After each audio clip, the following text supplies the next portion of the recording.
சத்திய வசன நிகழ்ச்சியை பார்த்து கொண்டிருக்கின்ற அன்பு நெஞ்சங்களுக்கு இயேசு கிறிஸ்துவின் நாமத்தினாலே வாழ்த்துதல்களை தெரிவித்துக் கொள்கிறேன். தொடர்ந்தும் எங்கள் நிகழ்வுகளை கண்டு தவறாது இணைந்து உங்கள் கருத்துக்களை எம்மோடு பகிர்ந்து கொள்ளும்படி உங்களை அன்போடு அழைக்கின்றோம். இன்றைய நாளிலே ஒரு வித்தியாசமான தலைப்பை குறித்து நாங்கள் பார்க்க போகின்றோம். பறந்து போகவா. எங்களுடைய வாழ்க்கையிலே பல நேரங்களிலே துன்பங்கள், துயரங்கள், கவலைகள் சூழ்ந்தும் பொழுது இந்த பிரச்சனைகளில் இருந்து எல்லாம் எங்களால் பறந்து போக முடியாதா, யாரும் இல்லாத ஒரு இடத்திற்கு செல்ல முடியாதா என்ற அங்கலாய்ப்பு எங்களுடைய மனங்களிலே ஏற்படலாம். அதே விதமான ஒரு சூழ்நிலையிலே தாவீது இருந்தான். தனது ஒரே மகன் அப்சலோம் தனக்கு எதிராக வந்து கொண்டிருந்தான். தன் நண்பன் அகிதோபேல் அப்சலோமோடு இணைந்து தனக்கு எதிராக ஓடி வந்து கொண்டிருக்கிறான். நம்பிக்கை இழந்தான், நிம்மதி இழந்தான். என்ன செய்வதென்று அறியாமல் இருந்த ஒரு சூழ்நிலையிலே வாசிக்கப்பட போகின்ற அல்லது நாங்கள் கேட்கப் போகின்ற அந்த சங்கீதம் அவனுடைய மன அங்கலாய்ப்பை, கொந்தளிப்பை, பதற்றத்தை எங்களுக்கு வெளிப்படுத்துகின்றது. கவலை, துன்பம், நோய், வேதனை என்பது மனிதனாக பிறந்த உங்களுக்கும் எனக்கும் புதிதல்ல. அதே வேளையிலே சந்தோஷங்களும் இன்பங்களும் மன நிறைவும் நிம்மதியும் அமைதியும் அவையெல்லாம் கூட எங்களுடைய வாழ்க்கையின் அனுபவத்திலே எங்களோடு கூட பயணித்திருக்கின்றன.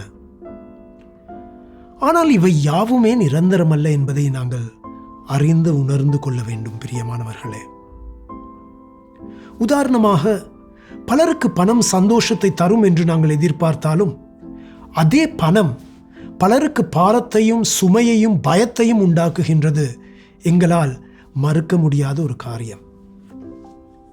ஆகவே எங்களுடைய வாழ்க்கையிலே இந்த பிரச்சனையான சூழ்நிலையிலே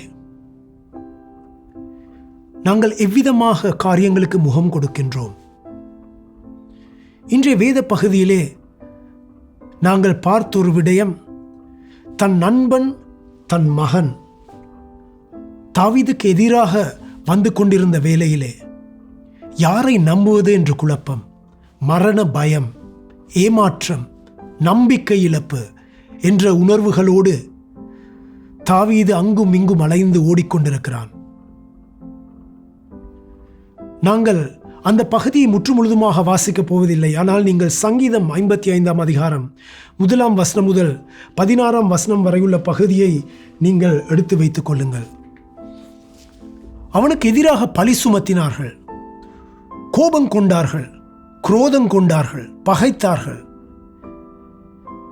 கவலைப்பட்டான், மன துயரப்பட்டான், வருத்தத்தோடு ஆழ்ந்த மன உளைச்சலோடு தாவீது காணப்பட்டான்.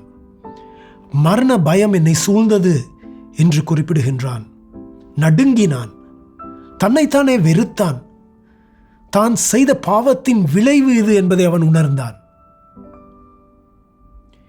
இந்த காணொளியை பார்த்து கொண்டிருக்கும் நீங்கள் அவ்விதமான உணர்வோடு இருக்கின்றீர்களா? அவ்விதமான பிரச்சனையோடு இருக்கின்றீர்களா? அவ்விதமான கலக்கம், பயம் இந்த வேளையிலே, இந்த சந்தர்ப்பத்திலே உங்களுடைய இருதயத்தை ஆட்டி படைத்துக் கொண்டிருக்கின்றதா? அந்த சூழ்நிலையிலே தாவீது 6 வசனத்திலே ஒரு வித்தியாசமான காரியத்தை குறித்து சிந்திக்கின்றான். எனக்கு புறாவை போல சிறகுகள் இருந்தால் நான் பறந்து போய் இளைப்பாறுவேன். நான் தூரத்தில் அலைந்து திரிந்து வனாந்தரத்தில் தங்கியிருப்பேன் என்று தாவீது குறிப்பிடுகின்றான். அதே வண்ணமாக உங்களில் எத்தனை பேர் சிந்தித்துக் கொண்டிருக்கின்றீர்கள்? நாங்கள் எங்கேயாவது யாரும் தெரியாத ஒரு இடத்திற்கு சென்று பறந்து போனால், தனியாக போய் வாழ்ந்தால் எவ்வளவு சந்தோஷமாக இருக்கும் என்று சில வேளைகளிலே நீங்கள் சிந்தித்துக் கொண்டிருக்கலாம். அது தவறல்ல. அது மனிதனில் இருக்கின்றதான ஒரு காரியம், ஒரு உணர்ச்சி, ஒரு உணர்வு. ஆனால் எங்களுடைய நிரந்தரமற்ற தற்காலிக பிரச்சனைகளுக்கு நிரந்தரமான முடிவை நாங்கள் தேடி ஓடிவிடக்கூடாது. இந்த காலங்களிலே நாங்கள் சில காரியங்களை எடுத்து நோக்கும் பொழுது ஏறத்தாழ 3000 தற்கொலைகள் ஒரு நாளைக்கு நடைபெறுவதாக கணிப்பீடுகள் குறிப்பிடுகின்றன. தற்கொலைக்கு முயற்சி செய்யும் 20 பேரில் ஒரே ஒருவர் தான் அந்த தற்கொலையிலே இறந்து போகின்றனர் அல்லது மரணிக்கின்றனர் என்று கூட கணிப்பீடுகள் குறிப்பிடுகின்றன.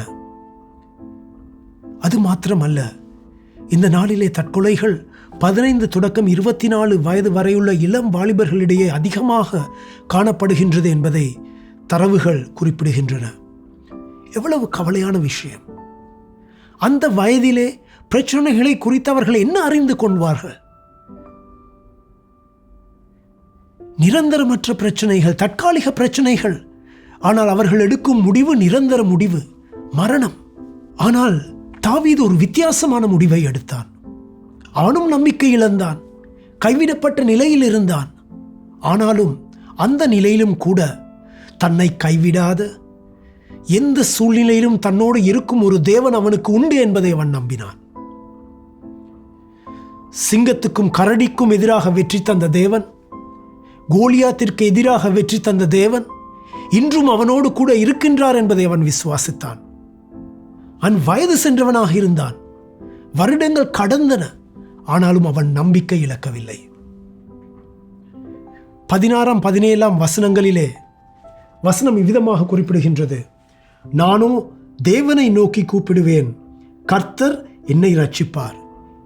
எவ்வளவு ஒரு திடமான ஒரு நம்பிக்கை! நானோ தேவனை நோக்கி கூப்பிடுவேன், அவர் என்னை ரட்சிப்பார். ஒரு நம்பிக்கையின் துணி. அது மாத்திரமல்ல, அந்தி சந்தி மத்தியான வேளைகளிலும் நான் தியானம் பண்ணி முறையிடுவேன். என் நேரத்திலும் நான் முறையிடுவேன். என் நேரத்திலும், அது காலை இல்லை மாலை இல்லை, எந்த நேரத்திலும் நான் தேவனை நோக்கி அவரிலே தரித்திருப்பேன். அவர் என் சத்தத்தை கேட்பார். இந்த காணொளியை பார்த்து கொண்டிருக்கும் உங்களுக்கு ஒரு நம்பிக்கையூட்டும் செய்தியை நான் குறிப்பிட விரும்புகின்றேன். அன்று தாவீதினுடைய ஜெபத்தை கேட்ட தேவன் இன்றும் உயிரோடு இருக்கிறவராக, எங்கள் ஜெபத்தை கேட்பவராக எங்களோடு அவர் வாழ்கின்றார்.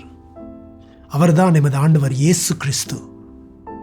நீங்கள் யாராக இருந்தாலும், என்ன சூழ்நிலையில் இருந்தாலும், எந்த சூழ்நிலை கூடாக கடந்து போய் கொண்டிருந்தாலும் நம்பிக்கை இழக்காது எம் இறைவனான இயேசுவை நோக்கி நீங்கள் வரும் பொழுது, அவரை நம்பி, ஆண்டவரே, இயேசுவே, ஆண்டவரே, நீர் என்னுடைய வாழ்க்கையில் வாரும், என்னுடைய இந்த பிரச்சனையில் இருந்து எனக்கு விடுதலை தாரும் என்று அவரிடம் அந்த பிரச்சனையை ஒப்படைக்கும் பொழுது அவர் அந்த பிரச்சனைகளில் இருந்து விடுதலை தருவார்.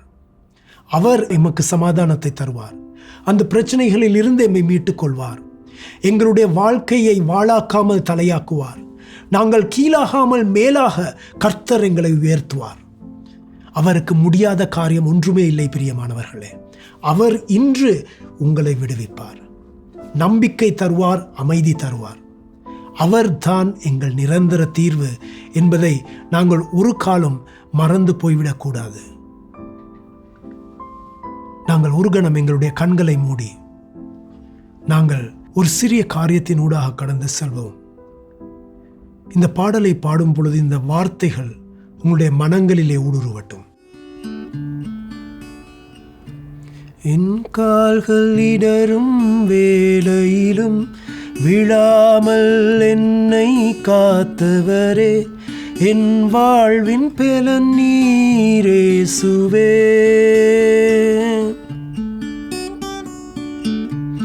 என் கால்கள் இடரும் வேளையிலும் விழாமல் என்னை காத்தவரே, என் வாழ்வின் பெலன் நீரேசுவே.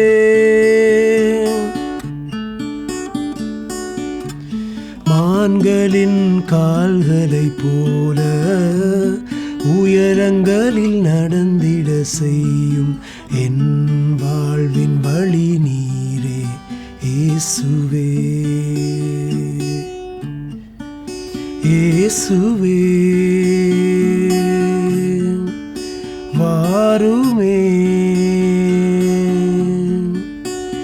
உம் பிரசன்னத்தால் என்னை மூடுமே, உம் ஆவியாலே என்னை நிரப்புமே. இயேசுவே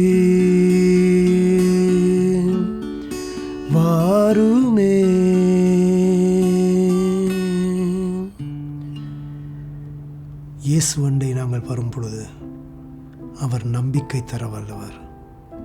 கால்கள் இடரும் பொழுது, மனம் பதறும் பொழுது அவர் சமாதானத்தை, சந்தோஷத்தை தர வல்லவர். அவரை நம்பி அவருடைய பாதத்திலே சேர்வோமா?